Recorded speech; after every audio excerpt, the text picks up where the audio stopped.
Azərbaycan Həmkarlar İttifaqları Konfederasiyasının fəaliyyəti uzun illərdir müxtəlif istiqamətlərdə tənqid olunur. Düz 31 il AHİK-ə rəhbərlik etmiş Səttar Möhbalıyev 2024-cü ildə vəzifədən uzaqlaşdırılandan sonra onun yerinə hüquqşünas, iqtisadçı, həmçinin İqtisadiyyat Nazirinin müavini vəzifəsində çalışmış Sahib Məmmədov gətirildi.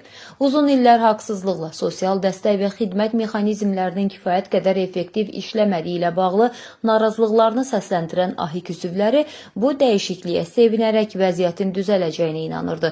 Bu səbəbdən yeni rəhbərlikdən Sahib Məmmədovdan gözləntiləri yüksək idi. Lakin görünənlər çoxsaylı davamlı narazılıqlar və daxil olan məlumatlar göstərir ki, əvvəlki problemlər nəinki aradan qaldırılıb, daha ciddi və təhlükəli hal alıb.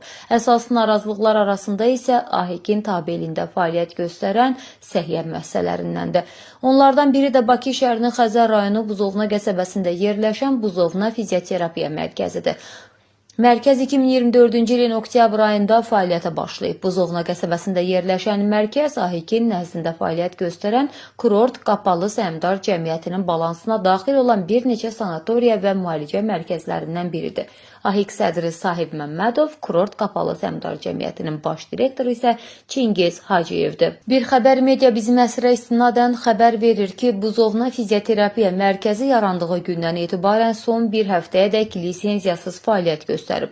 Olduqca maraqlı faktdır və bu mərkəz 2 ilə yaxın necə lisensiyasız tibbi müalicələr həyata keçirib. Bu hal həm qanunvericiliyin pozulması, həm də vətəndaşların sağlamlığı baxımından ciddi risklər yaradan haldır. İddialara görə mərkəzdə müxtəlif xarakterli qanun pozuntuları da baş verir.